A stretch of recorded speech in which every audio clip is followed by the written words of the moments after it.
Okay, so I want to give you a little bit more information, kind of the second piece of information, the second block, about the whole body alignment picture. So in the introductory video, we talked about the vertical skeleton and the vertical legs. The problem with that bit of information is that it's incomplete because it doesn't take into account, I can stand with my vertical skeleton, and it doesn't take into account what's happening between the shoulder point and the hip point.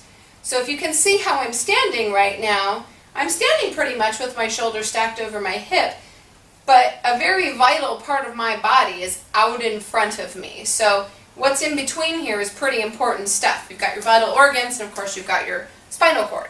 So what's going on with your spine is really important, not just because of back pain. Back pain is your indicator to change the position of your spine because it could be damaging to your spinal cord.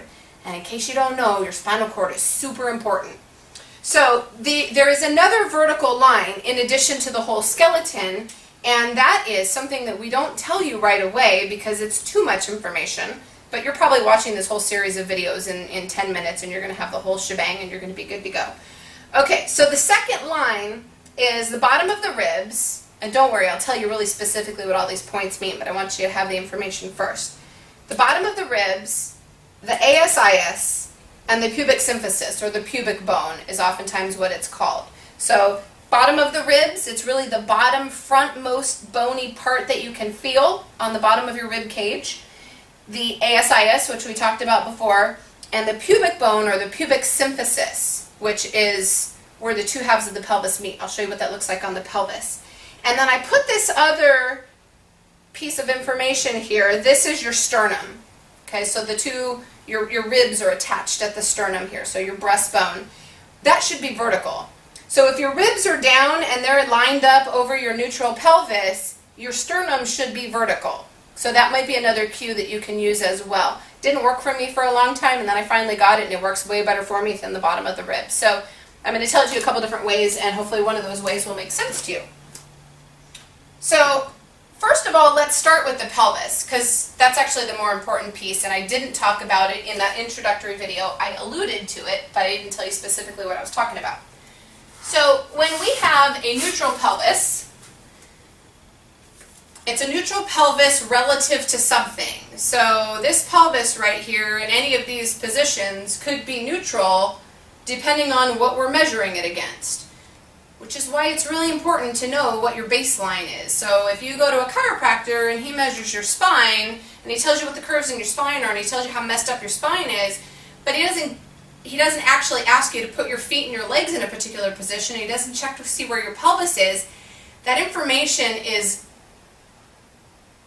not really worth a whole lot because it's not being measured against something. So you need to have a neutral baseline when you're measuring something. So hopefully that's what we're giving you here, because we have very objective markers and measurements that we can use so we can see where things are right now. We know where they should be for the best health of the body and the cells that make it up, and then the assessment tools to see how you're progressing. Are you getting closer to this optimal alignment that we're telling you about? So when you're standing and when you're sitting, your neutral pelvis is a vertical pelvis. What that means is the ASIS, remember these 2 points that we found on the front of the pelvis, and the pubic symphysis, which is, like I said, oftentimes referred to as the pubic bone, because if you feel it, it's really hard. It doesn't feel like cartilage, it feels like bone, but it's not. It's super strong connective tissue here that connects the two halves of the pelvis. The third piece of the pelvis is your sacrum, which is the triangular bone at the base of your spine. There's a joint there, sacroiliac joint on either side. Many of you probably are very familiar with your SI joint pain. So position of your pelvis is going to be really important if you already have SI joint pain or low back pain, hip pain, any pelvic floor issues. So vertical pelvis. So this is what it looks like. That's why I have this under my arm. So you can see what a vertical pelvis looks like. When the pelvis is in this position, we know that the pelvic floor is in the right position, which is basically parallel to the ground or perpendicular to gravity. That's where it operates best, where it can help to support the weight of the organs that are sitting on top of it, the weight of the pelvic organs, and the weight of the abdominal organs, which are sitting on top of that. This is also the position where we have the first piece of where the spine should be. So we don't have objective markers for the spine itself. We have objective markers for what the spine is attached to. So that's the pelvis and the rib cage. So when we have the pelvis, the rib cage, and the head in the right position, we know that we're going to have the appropriate curves for our spine, for our body, for the length of our parts. So it's individual for each person. There's not a blanket recommendation for what your curves should look like. So when you're standing and you've got your neutral pelvis, and you know you have your neutral pelvis atop your vertical legs, then we know that at least from the pelvis down, everything is in the right place. This, for the most part, most everybody can get this without a whole lot of effort. It's when we get above this point that things start to get interesting. So neutral pelvis, when you're sitting, your neutral pelvis is the same. Okay, so vertical, I always hold the pelvis way up here like it's up by your face, and it's not, it's way down here. So when you're sitting on your vertical pelvis, you're sitting with your ASIS and pubic symphysis in that vertical line, and you're sitting on the sit bones, which most of you have heard these bones referred to as your sit bones. They're only referred to that because you're supposed to be sitting on them. They're called your ischial tuberosities, and they're huge, right? They're there to help support the weight of your body. If you're sitting on a tucked pelvis, which is where many of us spend a lot of our time, especially if you drive a car, or you have a really cushy couch or a lazy boy at home, is we've actually moved the pelvis in such a way that we're sitting back on the sacrum, the tailbone, the flesh. Not a great place to be. Okay, over time, that's not going to be a good thing. If you already have tailbone pain, sacral pain, get off your tailbone. Just rock the pelvis forward. Now I say just rock the pelvis forward, which is oftentimes easier said than done. So sometimes you might actually want to sit on something that helps your pelvis move forward kind of passively. So you can sit on a half dome or a rolled up towel, something like that, to help move into this position, which is again going to help maintain the lumbar curve. Okay, so that's pelvis position. So as I stand here with my weight back in my heels, so I have a vertical leg, and I check to see if my pelvis is vertical.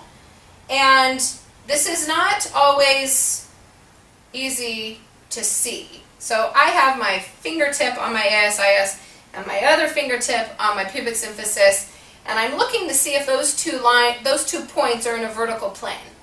Not always easy to see because there's flesh through here, right? We've got flesh here, we've got flesh here, flesh here. So just stick your finger in there. It's okay. Nobody's going to think you're a bad person for it. They'll think you're a really good person for it. Just don't do it at the bank. So you got your finger on the ASIS, your other finger on the pubic symphysis, and you just kind of have to eyeball where that fingertip is as it pushes into the flesh. So you can probably see, as I tuck my pelvis, that this point comes out in front of this point. I now have a pelvis that looks like this. Remember, we want vertical. So I'm going to have to untuck my pelvis until I get back to that point. So as I said in my little demonstration at the beginning, I could be standing like this with a neutral pelvis and neutral legs and go, oh, my back really doesn't feel good like this. And a very common recommendation is to tuck the pelvis. And that feels so much better because I've just decompressed the vertebra in my lumbar spine. Feels way better. Problem is, I've now taken my pelvis out of its neutral alignment. I also had to bend my knees to get there, so now I've created other problems with the hip joints and the pelvic floor and my knees, and everything's going to wear out, but my lumbar spine feels really good. But my hips and my knees are kind of important, and so is my pelvic floor. So I'd like to preserve everything. So if I come back to my neutral pelvis and my vertical legs, I have to look at where the rib cage actually is. And so we tell you, just drop your ribs. Just relax your rib cage. So what that looks like is relaxing the front of the rib cage down. Okay? So now what I have, oh, don't worry, I'll tell you more about that. What I have is I have the ribs over the ASIS, hopefully that's a pretty vertical line, over the pubic symphysis. So I have this vertical line here. Now I want you to watch that again, the just drop the rib thing. Your ribs don't go anywhere by themselves, they're attached to your spine, so the fact that I have lifted my rib cage up and pushed it forward, I've done two different things with my rib cage. I did that with my spine, because the ribs are attached to the spine. So it's really what you're doing back here that's going to affect it. So as I drop the front of the ribs, not only did the front drop down, but the back is moving back towards the wall behind me. Okay? So we call that rib cage ramping, which you don't really have ramping muscles in the ribs, you just have the stop thrusting, stop extending muscles back here. So we let that drop down. We now have the ability to use the transverse abdominal muscle because it's attached to the ribs and the pelvis, and we've put those bones in the right place, so now that muscle has electricity flowing through it. That's a very good thing for the health of your organs, the ability to breathe, the support of your spine. It's kind of the beginning piece of what it means to actually have core strength for minimizing back pain. Okay? I'm not going to tell you any more about that. That's a hook. You'll have to keep watching. So I said watch this. So as I drop the rib cage, so here's my sternum. So can you see that the bottom of the sternum is out in front of the top of the sternum? Can you see that from your perspective there, cameraman? Okay. So as I relax my rib cage down, the sternum moves to a vertical position. And that's why I drew this other little line up here. That's a vertical sternum. So sometimes as we feel the edges of the ribs, and so I can get my fingers underneath the edges of my ribs here. You should not be able to do that, okay? And sometimes the ribs are really flared and we've been lifting it for so long that you could like hide candy in there and you could keep your cell phone in there. You shouldn't have that much space in there. The ribs should be really embedded in the musculature of the abdomen. So that's one way to check. When you get the ribs relaxed all the way down, you might be able to feel the edges of the bones, but you shouldn't be able to get your fingers around the edges of the bones. So right now, I can't get my finger around the edges of the rib bones. And what I'm talking about is here, right? You'll be able to feel all the little bumps, but this is all cartilage where you're actually feeling. And again, it feels like bone, but it's just really, really stiff cartilage. So as you drop the ribs down, you can check to see if you have that line by putting your hand right on the breastbone. So if you have more upholstery through this area, just got to nestle your hand in there. I don't have that problem, what's the positive word for that? I don't have that issue. So you want to make sure that this line from the pinky joint to the index finger joint is vertical. Okay, so from the side, it looks like this. All right, so that's a relaxed rib cage atop a neutral pelvis. And I know what this looks like in here, and I know what it feels like. It feels like you're standing like this. Don't worry, we will correct that over time.